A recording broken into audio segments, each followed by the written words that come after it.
It is the go-home show for Monday Night Raw en route to the Royal Rumble.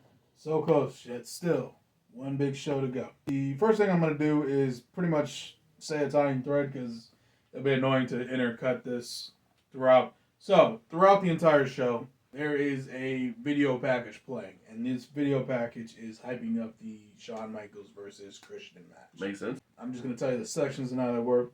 So, the first package is Shawn Michaels, and this is early WWF Shawn Michaels. This is the rocker Shawn, the pretty boy Shawn, the Shawn with Sherry, the WrestleMania Shawn, the one that lost to Austin.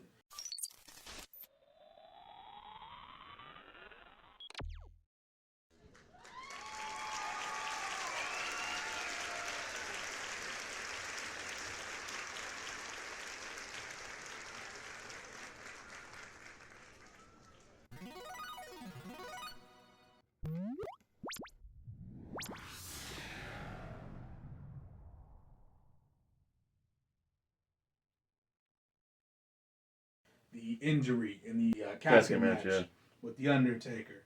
Shawn's career is falling apart. Is the first section. And then comes back in from commercial. Shawn's big dramatic return here in AEW against Triple H. Interesting. Big time thread there. Shawn's winning of the King of the Ring to become the Heartbreak King. Mm-hmm. His journey to try and win a world championship unsuccessfully. Yes. Against the past champions. And then you have, on the other side of the coin, you have Christian. Christian, the former tag team champion, essentially the little brother of Edge. I'm pretty sure he's younger than Edge. I think they're close. I feel like you're right though. I feel like that feels right. Ballparking it.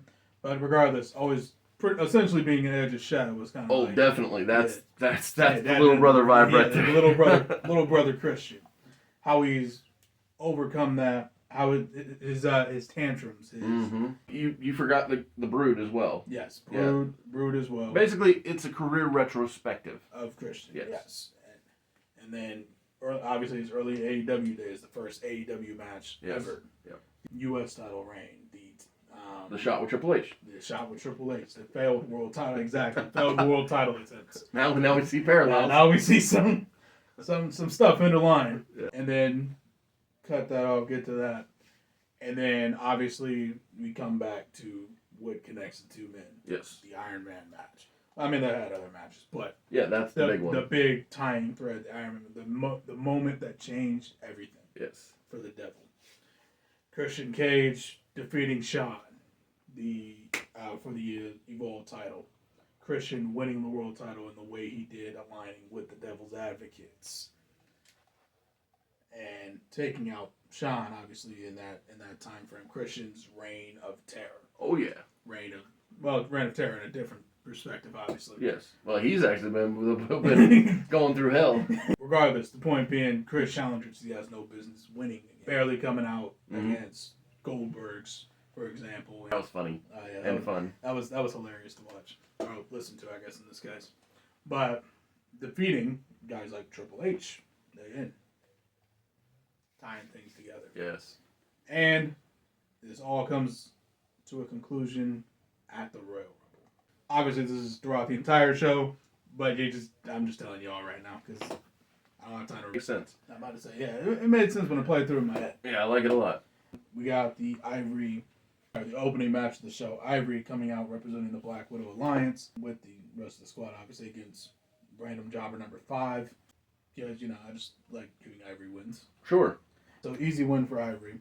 After the match, they tell Trish and Lita to watch their backs on Sunday. Well, and here's the other thing. All 3 members of that faction, former women's world champions. In some, actually, yeah. I mean, 100%, yeah, exactly. They are all actually former women's world champions. Yeah, because Ivory lost the title to China. Jackie has had it multiple times. Yeah. Sable being an instance and cruiserweight champion in WCW. Oh yeah, that's right, and the cruiserweight. I know. And then Victoria won it when she came in. Correct. On night 1. Yep. So 3 former women's champions against two other women's world. Of course, but my point is, it proves that everybody's on the same level. Exactly. High quality. Theoretically. Talent. Yes, at least in this match. Yes. Next up, we have Regal backstage, Sand Squad, but with Bischoff. Just because Regal's the big boss. You know, he wants to make the announcement. He wants to feel special. He wants to make the announcement. He wants to feel special. He announces that he will be in the Royal Rumble. He declares himself. Eric obviously co-signs this. And then gives his word. His word. And this is his word as a gentleman villain. I love that. That Tajiri and Carlito will become the tag team champions. Mark his words. Okay. Whether it's the Dudleys they take it from or Wrestling's Greatest Tag Team. We have an Evolve title match. Billy Gunn is defending the Evolve title in a hardcore match. But who's his opponent? Silence in the arena. Lights go out. Fire explodes from the pillars. Yeah, corners. Sure. It's Kane. Nice. Kane has come out to the ring. Christian walks out with him. Tells Kane to go win the Evolve title for him. Because can't have too much insurance. Well, and the beautiful part about this is if you can ensure that the person holding the prize will not turn on you, then that's at least a benefit. And why would the devil's favorite demon betray the devil? Exactly. Makes perfect sense.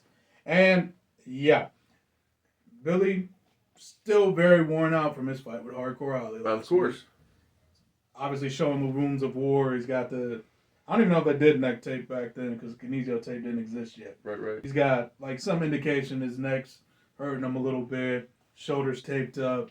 He's got some rib injuries. They really went hell for leather last week. Right. DDP was the best at giving his opponent a target. Mm-hmm. And with Billy Gunn... being a former DDP partner. Exactly. Learning under the tree of Positively Page... then it makes sense that he would pick up those tricks of the trade. Yeah, exactly. Now, Billy puts up a great fight. It really does. At one point, he hits a one and only on K through the announce table. Gets a 2, though. It's a good hardcore match. Of course. Well, I think that this is such an Attitude Era match because these two guys were very much so. big deals at that time. My point just is that the style of match you're using just feels like very of that time frame. Indeed. Because I can remember Kane doing all kinds of nutso stuff around the arena. Absolutely. So yeah, Billy too for that matter. Yeah, I'm about to say Him and Road Dogg darn near demolished Terry Funk and Cactus Jack. Cactus Jack, yeah.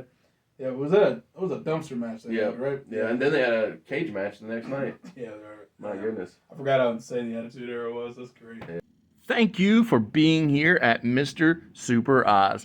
This video is going out, and this channel only exists because I, Oz, founded Gamble Comics, which first release was Everlasting Survivors, a 68-page graphic novel called All Day Long. Available now. Follow the link in the description that will take you to gamblecomics.com. While there, you can get hats, shirts, posters, much more. But most importantly, the story itself. Yeah, they and it was crazy too because Billy and Road Dogg were supposed to be bad guys, but they're too cool that they couldn't get booed. Yeah, I remember that. That was great. But basically, the story of this match, though, is Kane has been looking for this tombstone. Mm-hmm. This whole match. He knows Billy's neck's injured. Plus, it's his now. It's one of his top moves, too. One of his top moves. And, his brother's dead, so who else is going to Exactly. do it, right? So, but, yeah, like I said, whole match, he's trying to get this tombstone. Yeah, I think has done his homework. Jim Ross and Jerry Lawler should bring up the fact that we haven't even seen this move that much since The Undertaker got buried alive. Exactly. Yeah. Billy does a lot of counters out of it. Finally hits a famouser, is crawling, has nothing left in him, but is crawling to get to Kane, and Kane just sits up. Billy, you can see the heartbreak in Billy's face. It's like, oh, Lord. Tries to do everything he can to keep Kane down, but Kane goozles him, hits him with a choke slam, picks him back up, hits him with a second choke slam, picks him back up, tombstone pile driver, crosses the arms. Kane is the Evolve champion. Love it. That's beautiful. So you know how they do the last ending shot of the video package and then it zooms out to a TV that has the video package? Yep. We got one of those shots. Beautiful. And surrounding that said TV is Evolution. We are in Evolution's locker room. Randy Orton is furious. He is peeved that they are bailing out another so-called legend. That they're looking out for this guy instead of doing what we should be doing, which is winning championships. The whole reason Evolution exists is beautiful women, styling and profiling, and championships. That's the whole reason we're together as a group. Like, do you forget that me and Dave were former tag team champions? Yeah, I'm about to say. Did you forget that you're the former undisputed champion? Hell, Flair hasn't even won a title in AEW. Like, what are we doing? And instead, we're out here, we're helping Cactus Jack. We haven't seen him since he got cut out of that barbed wire. Yep. And now we're helping out Shawn. If you had just let Christian break Shawn's ankle, that could have been your spot. Oh, that's a good argument. Your spot at the Royal Rumble. Can I add a little extra cherry on top? That could have been your spot. That could have been Dave's spot. That could have been my spot. That could have been your spot. It could have been my spot at the Royal Rumble. That's perfect. Because you did that the first time he got nuts. Yeah. He said himself twice. Yes. That's good. Just a good callback. Great callback. Flair is having none of it. Flair and Shawn go back ways. Flair's the first one to step up and be like, listen, you got to cool your jets, kid. You're starting to lose your mind. Well, the funny thing is, I could see Flair being on board with talking crap about Foley. He's like, he's like, a human crash. Especially that was Hunter's guy. And Hunter's the leader of this group. So if Hunter says that we jump, we ask how high. Yeah. You got it? But Shawn Michaels, he worships the ground I walk on. Shawn Michaels understands how great Ric Flair is. Woo! Yes, exactly. Styling and profiling. Woo! You need to calm your ass down when you're talking about it, because you know as well as I do that the longer the Devil's Advocates hold that world title, the longer it's going to be before any of us get it. As Ric Flair is calming Randy down, Randy's about to say something back, but as soon as he does, he turns his eyes and he sees Shawn Michaels standing in the room. Randy stands eye to eye with Michaels. Triple H puts his hand in, says, I got it. Stand back. Yep.